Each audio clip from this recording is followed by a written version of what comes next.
आप में से बहुत सारे लोग ऐसे होंगे जो कि खूब लगातार मेहनत करते होंगे बॉडी बनाने के लिए, अपनी मसल्स की ग्रोथ करने के लिए, राइट। और शायद आप अपनी डाइट में कोई भी कमी ना छोड़ते हो, लेकिन क्या आपने कभी सोचा है जो कुछ आप अपनी बॉडी को बनाने के लिए खा रहे हो, क्या वो आपके लिए बना है? क्या वो सच में आपकी बॉडी बना रहा है या फिर ऊपर से जा रहा है सब कुछ?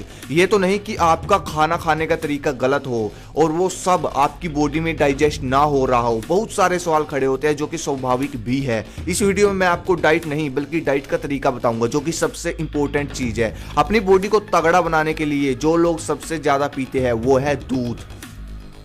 अगर मेरे भाई दूध में चीनी डालकर पीते हो ना तो समझो वो दूध आपका वेस्ट जाता है, और अगर दूध के साथ नमकीन पदार्थ का सेवन करते हो तो समझ लो तब भी दूध वेस्ट जाता है, और अगर दूध में मलाई निकाल कर पीते हो तो इससे बढ़िया पानी ही पी लिया करो। ये तो थी वो चीजें जो कि आपको ध्यान रखनी है। आप में से बहुत सारे लोग ऐसे हैं जो कि ये मानते हैं कि सबसे ज्यादा प्रोटीन सोयाबीन में पाया जाता है, और शायद कुछ भिगोकर भी खाते होंगे। तो भाई सच ये है कि सोयाबीन को पचाने वाला एंजाइम इंसान शरीर में होता ही नहीं, इसलिए हमारी बॉडी में सोयाबीन का प्रोटीन कभी नहीं लगता, और सोयाबीन को पचाने वाला एंजाइम सिर्फ सुअर के शरीर में पाया जाता है। इससे अच्छा आप चना खा लिया करो। खाने का तरीका आगे जाकर बताने वाला हुआ आपको। अच्छा, दलिया कौन कौन खाता है? बहुत सारे लोग खाते होंगे, या फिर ओट्स खाते होंगे। जिन लोगों को वजन बढ़ाना है तो वो दूध का दलिया खाना आज से ही शुरू कर दो। सुबह के समय दलिया खाना शुरू कर दो दूध के साथ। ये सबसे बढ़िया तरीका है, सबसे बढ़िया डाइट है। ना कभी प्रोटीन की कमी होगी और ना कभी एनर्जी की कमी होगी, और वेट नेचुरल बढ़ेगा वो अलग। इससे आपका सबसे ज्यादा फायदा मिलेगा, आपको वजन बढ़ेगा।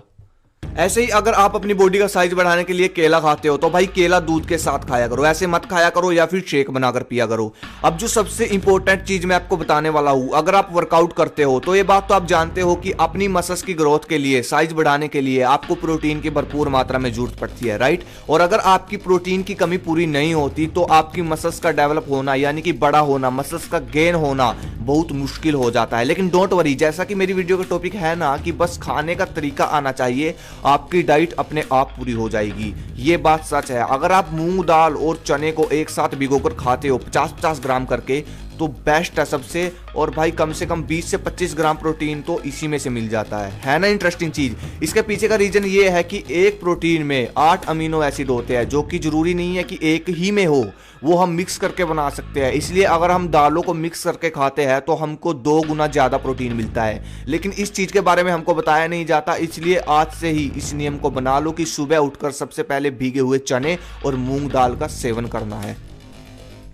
आप ये ट्रिक अपनाकर देखो, मैं गारंटी देता हूं कि कभी प्रोटीन की कमी नहीं होगी। लेकिन आप लोग इसका उल्टा करते होंगे, जैसे कि कुछ लोग ऐसे होंगे जो कि देसी चना भिगोकर खाते होंगे सुबह के समय, लेकिन सिर्फ अकेला चना भिगोकर खाने से आपको उस चने का प्रोटीन पूरा नहीं मिलेगा। लेकिन अगर आप उसमें मूंग दाल डाल दोगे तो चने के अंदर जो प्रोटीन है वो तो मिलेगा ही आपको, बल्कि मूंग दाल के अंदर का प्रोटीन भी आपकी बॉडी में जाएगा, मतलब डबल जाएगा प्रोटीन, 2 गुना ज्यादा प्रोटीन जाएगा।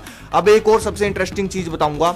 अब कुछ नॉनवेज लोग बोले कि भाई दालों में तो कार्बोहाइड्रेट ज्यादा होता है इसलिए हम दालों को ज्यादा नहीं खा सकते। मतलब इन लोगों को कहने का सीधा सा मतलब ये है कि अगर बॉडी बनानी है तो दालों को मत खाओ, बस ऐसी चीजें खाओ जिनके अंदर प्रोटीन के साथ कार्ब्स ना हो। इन सब लोगों का ये मानना है। ये लोग बोलते हैं कि वर्कआउट के बाद अंडा खाओ या फिर प्रोटीन सप्लीमेंट लो, क्योंकि इनके अंदर सिर्फ प्रोटीन होता है, ना कार्ब्स होता है ना फैट होता है। तो भाई पहली बात तो बिना स्टडी किए तो मैंने ये वीडियो बनाई नहीं। दूसरी बात ये, जब हम वर्कआउट करते हैं तो उसके बाद मसल्स के साथ साथ हमारी एनर्जी भी लॉस होती है, इसलिए सबसे पहले हमारी बॉडी मांगती है एनर्जी वर्कआउट करने के बाद। लेकिन अगर आपने वर्कआउट के एकदम बाद अंडा खाकर या सप्लीमेंट देकर अपनी बॉडी को प्रोटीन देने की कोशिश की तो आपकी बॉडी को एनर्जी कहां से मिलेगी? तो आपकी बॉडी तो सिर्फ प्रोटीन से ही एनर्जी लेगी ना, क्योंकि उसको कार्ब्स तो मिले नहीं, तो वो कहां से एनर्जी लेगी?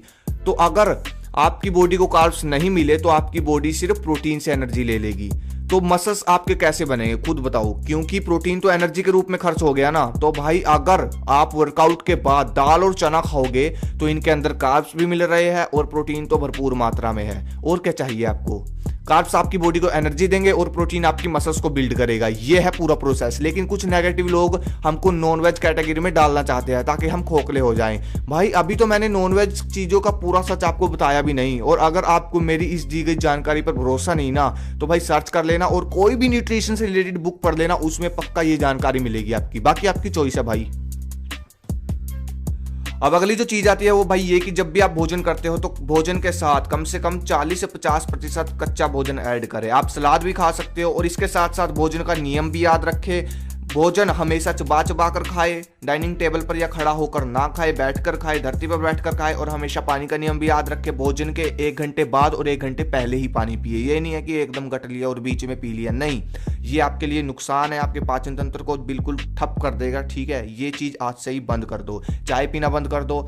ठीक है, और दूध से मलाई मत हटाया करो, देसी घी खाना शुरू करो। ठीक है, इससे आपकी बॉडी में ग्रीस बना रहेगा। ऐसी ऐसी इन्फॉर्मेशन मैं आपके लिए लाता रहूंगा। धन्यवाद। जय हिंद, जय भारत।